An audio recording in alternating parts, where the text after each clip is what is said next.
Welcome to the Brand to Table podcast, the podcast where restaurant owners and hospitality leaders learn to grow and build brands that actually are going to start driving real revenue backed by proven strategies. I'm your host, Henry Kaminski Jr., and I've been in the restaurant and hospitality industry for over 16 years, helping restaurant owners level up their marketing and brand strategies, as well as helping them execute their creative approaches to help them cut through the fluff and really use the tools that are out there these days to actually grow the business. So if you're ready to stop guessing and really start generating more revenue that's backed by strategy, you're in the right place. So let's get into it. All right, guys, episode number 1 is all about why most restaurant marketing fails and what to do instead to get you better results. So before we get into all of that, I want to share with you this bold statement. And it's, if you think restaurant marketing means posting, food pics and hoping for reservations to come in, you're already losing, right? So I want to pose this question. So why do some restaurants scale while others stay super stuck, even when they have great food and great service? So since this is episode 1, I kind of want to take you back into the history of myself and my business so you get a better understanding of who I am and why you should even be listening. So I started off my business. It used to be called Unique Designs over 16 years ago. And I started off in the nightlife industry. One of my buddies was a club promoter here in the tri-state area, and he was looking for someone to help him with promotional graphic design for some of his accounts, and called me up one day and said, hey, I've been doing this for so long, I can teach you how to do it. So, I need to free myself up to get more accounts and to grow my business. So I'm going to teach you graphic design, and I want you to run with this service of mine. So I was a little hesitant because I knew nothing about design, but you know what? I got bit by the creative bug, and here we are 16 years later. But what I've learned was, in the nightlife industry, it's all about hospitality. It's all about service. It's all about the right strategies to get people coming back week after week after week. And so I did that for about 4 or 5 years, started building up a tremendous amount of clientele, not just through my friend anymore, but through my own business. And that led into restaurants. That led into bigger brands and bigger campaigns that I started to work on. And, obviously, I got older, I started a family, I got married, and the nightlife industry might not be, the best industry for a family guy, you know what I mean? So I started to sort of mature out of that and really went heavy into restaurants and did a tremendous amount of work for a lot of restaurants, not only in the tri-state area here, but all over the country. And then we got hit with COVID. I should step back for a second.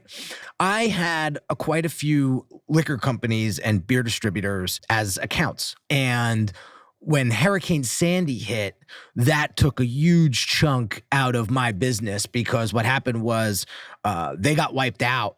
2 of the bigger distributors in the New Jersey area got wiped out. And when they rebuilt, they said, sorry, Henry, we're going to bring all this in-house. It was great working with you. And so I was out, $250,000, $300,000 in revenue in overnight. And I really took a hit there.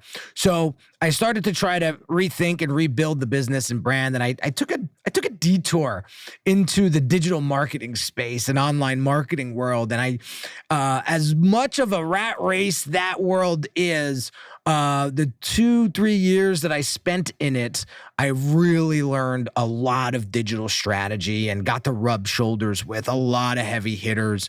One you might know owns a company called ClickFunnels. His name is Russell Brunson. He became a client for 2.5, almost 3 years, helping him rebrand that company and really getting around those guys really helped me learn the different digital strategies that the restaurant industry and hospitality industry wouldn't even fathom.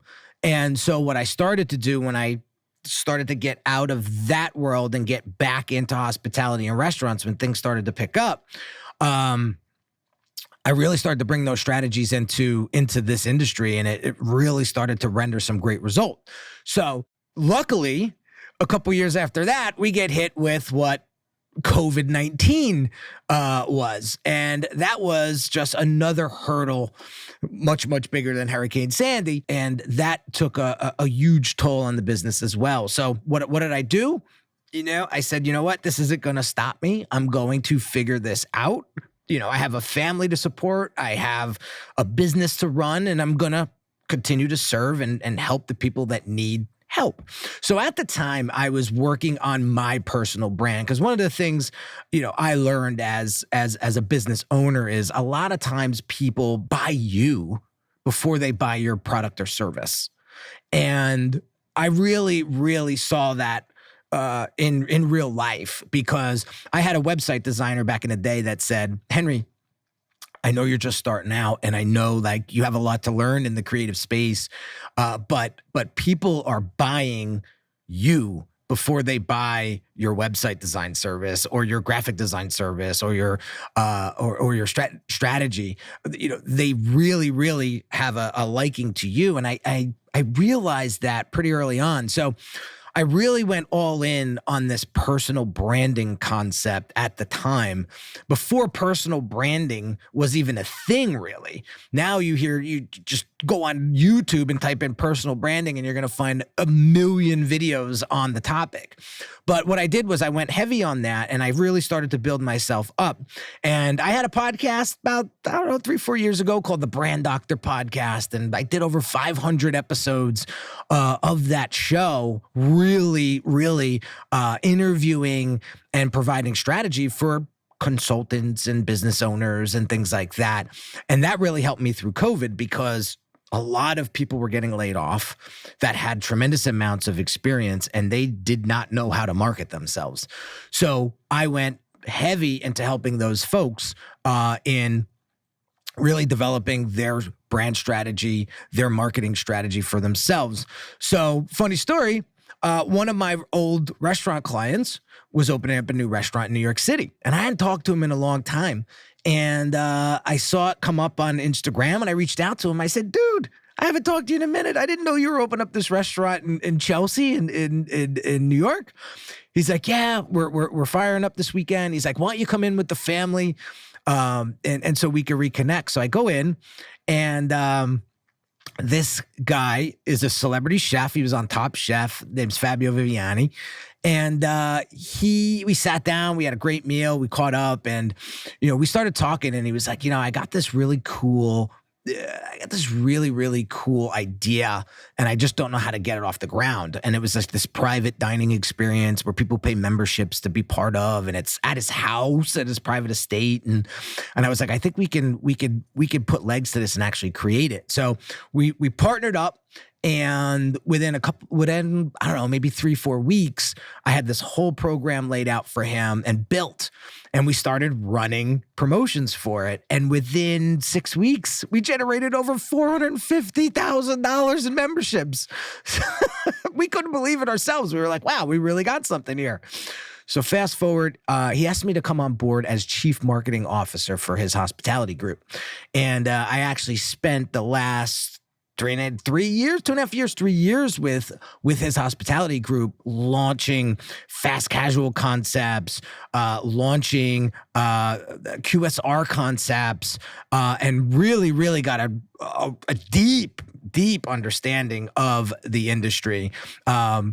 On the operations side, which is fantastic. And so I did my 3 years there, and eventually I said, you know what, I'm really, really getting bit by the entrepreneurial bug, and I want to go back and figure out what to do with the unique designs at the time. And I said, the hospitality industry and restaurant industry has always been in my heart. And it's always been something that came very, very easy for me to design for, to strategize for, to work inside. And so, I said, you know what? I'm going to rebrand Unique Designs to Brand to Table and just focus on hospitality and restaurants and really go all in on that, since I'm a firm believer that if you focus in on your strengths and you delegate your weaknesses, you're going to get a lot farther in life a lot faster. So little philosophy there that has helped me tremendously. So that's a little bit of backstory of where we are today. And so now I work specifically with restaurants and hospitality brands with their marketing and brand strategy, and also have services to help them with their creative direction, whether it be graphics, whether it be video, whether it be website design or online presence.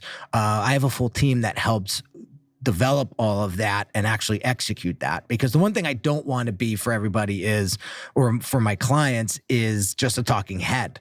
I want to be able to offer this strategy, but offer ways to actually help them execute it. Because we all know, in the restaurant world, in hospitality world, you're juggling 17 things at any given moment. And it's very hard to come up with a really good idea and get it over the finish line. So if you are a general manager, an owner, an operator who's tired of just wasting time spinning your wheels on talking about marketing, and just have a difficulty in moving the needle when it comes to executing your marketing, this show is going to be for you. And I am so excited to be in front of the camera, in front of the mic again, doing what I do best. And it's helping you guys think of outside of the box strategies to help you get more butts in seats and get more experiences inside of your venue that will market themselves and will create a raving fan base for your restaurant. So now, getting into the real reason why most restaurant marketing fails. So there's some common traps here that I've seen, and some common denominators that I just noticed for doing this for so long that I want you to be aware of, and it might resonate with you too. So, hear me out here. Number one is tactic hopping from without a real strategy. People see, this particular dancing video on TikTok is taking over TikTok. I should be in my dining room doing this dance. And I just kind of shake my head going, yeah. Now, I'm all for trends, and I'm all for, being dialed into what's going on. But if it doesn't fit your brand's identity, you probably shouldn't be doing it, because you're probably doing more harm to your business than you are doing good to it. So pay attention to that. Just because something's really on fire on social media doesn't necessarily mean it's right for your business. This one's probably one of my favorites, and I could do a whole episode on this, but I'll keep it brief. It is copying competitors with no brand voice. I'll give you a quick example. And I've talked about this in previous videos, where there's a great restaurant down in Long Branch called The Block. And a lot of my clients are following this restaurant because they are doing quite well, and their Instagram is quite the account to follow. They break all the rules when it comes to how to present yourself as a restaurant, right? There's cursing, there's foul language, there's behind the scenes stuff that most restaurants probably wouldn't showcase. And but all these restaurants are like, oh, did you see The Block's new video? Or did you see that? Like, that's what I want for XYZ. That's what I'm looking for. And I'm like, you're doing yourself such a disservice, because that's not you. And I can promise you the reason why you love The Block's content so much is because they're doing what you're not doing, and it's copying someone else. So I strongly want to emphasize that copying your competitors is really not a strategy. And in the long run, it's really going to make you a Me Too restaurant. And we all know, especially in the tri-state area here, there's 17 restaurants in a 2-mile radius. So if you're looking like everybody else, like how do you help your guests or people pick your restaurant over the other 17 that they could choose from? So definitely keep that in mind. The other thing, going back to trends is I think a lot of restaurants get caught up on the vanity metrics, the likes, the follows, the shares, the things like that. And I'll be honest with you, those numbers, unless you can show me directly generate revenue, are just fluff. And, I had a question posed to me from a client the other day. He was like, I don't understand. Last year we posted a video and it got 14,000 views.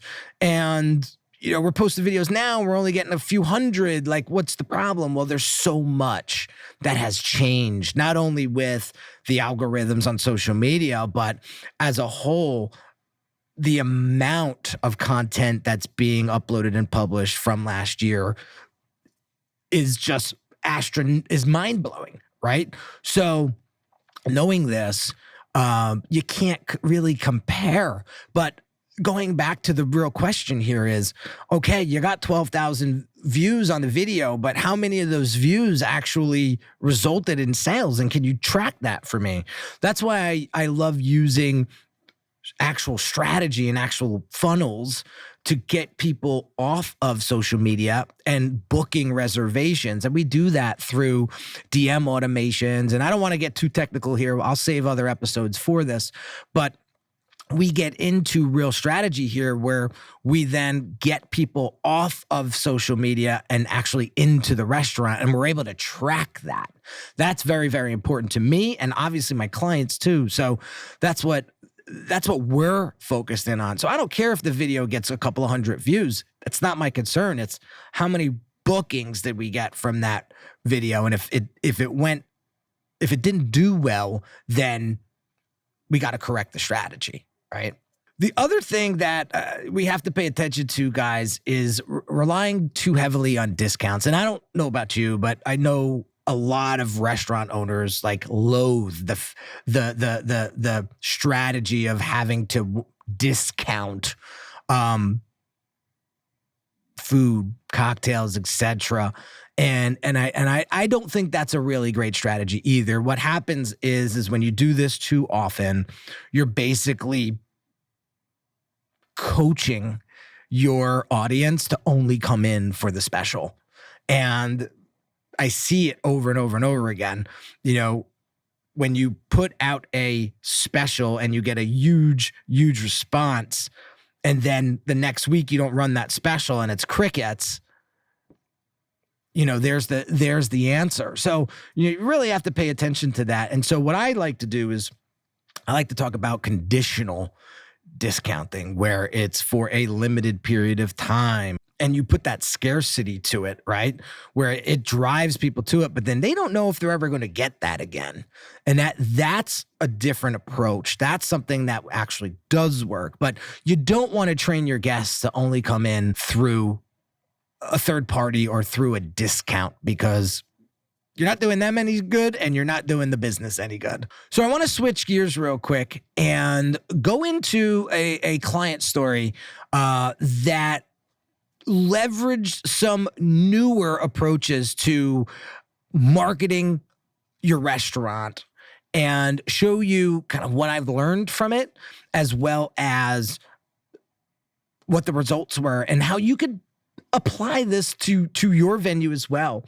So it's about 2 years ago, when I was CMO for the hospitality group out in Chicago, we were opening up a rooftop restaurant in the heart of Chicago. It was literally right next to the Sears Tower. I forget what it's called now. And I got to tell you, it was a beautiful Mediterranean restaurant. It was just so vibrant. The food was amazing. The cocktails were on point, but it was in a tough spot.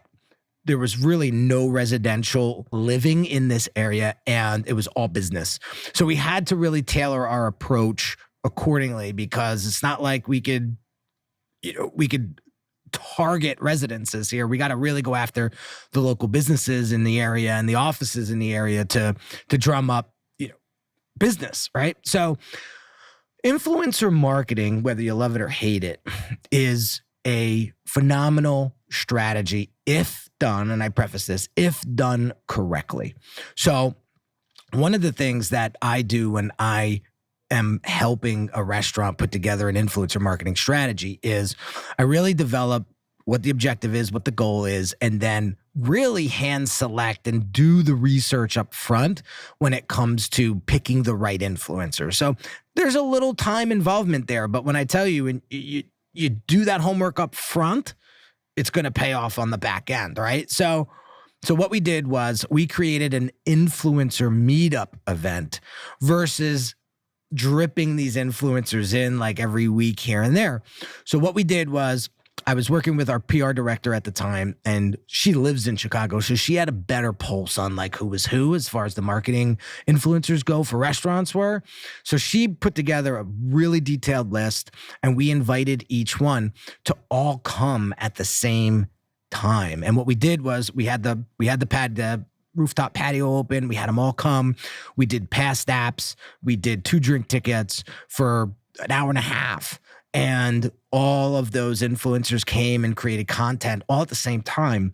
And over the next 2-3 weeks, they dripped out their content about the restaurant.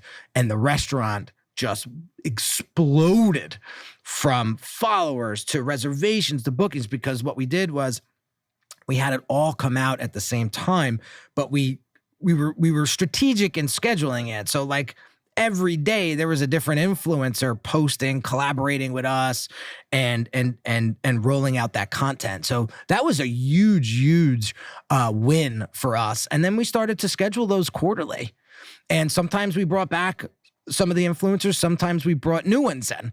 And it was a huge hit, and they still use the strategy to this day. And it was awesome. Let's break this down a little bit further just to give you a better understanding of why this strategy actually worked.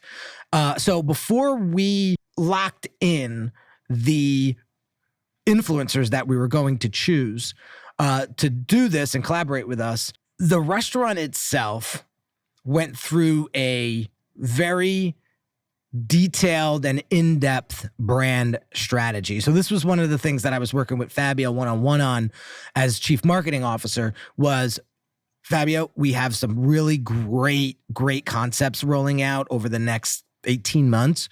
We really need to dial in each one of these venues' tone of voice, point of view, brand identity before we go to market. Because he had told me in the past where he didn't really spend a lot of time and effort and money into brand strategy and marketing strategy.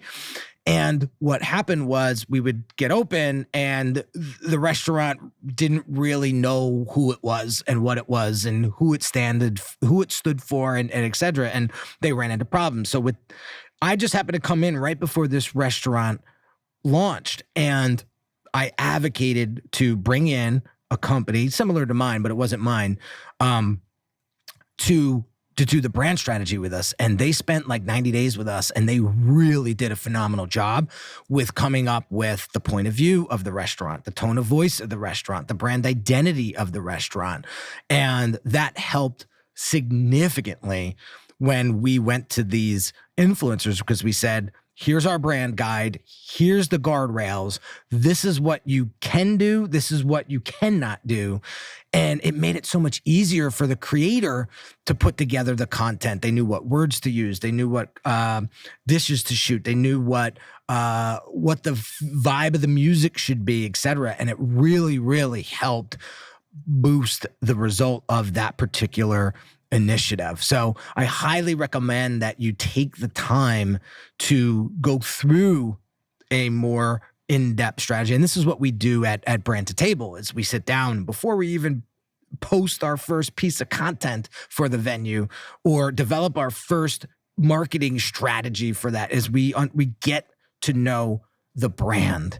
Because if we don't know what that brand stands for, what their goals are, and why they even exist, nothing else matters. So another thing that really helped build credibility for this particular venue and really help grow its awareness was really understanding how to leverage social media. And what we did is we actually got our audience involved versus talking at them. I always tell restaurant owners, like, I'm looking at your feed and you're doing a lot of talking to your audience. You're not talking with your audience. And that's a huge, huge difference. So bringing in these influencers, we are talking with our audience. We are engaging our audience to want to work with us. And that made all the difference with how the rest of the audience interacted with us moving forward. And, little pro tip here, what we did with some of the reels that were made was we actually put some paid advertising behind those reels that were really generating a lot of views and interaction. And we put a few bucks behind that particular reel, and that just poured gas on the fire and really got some major awareness out for the venue. So the quick question I want to ask you is this. The question that you need to ask yourself is, am I talking at my audience or am I talking with my audience? And that is going to make a major difference in the next post and the next piece of creative that you put out on your social media. And it's really going to help your marketing strategy, because when people feel included, they sign up, right? Okay, so here's a quick little tool that I want to share with you that I think is going to help you kind of get you in the right direction. So if you follow me on Instagram, that's where I kind of hang out the most. It's Kaminski Jr. And I'll put the link in the show notes as well. So it's quick access.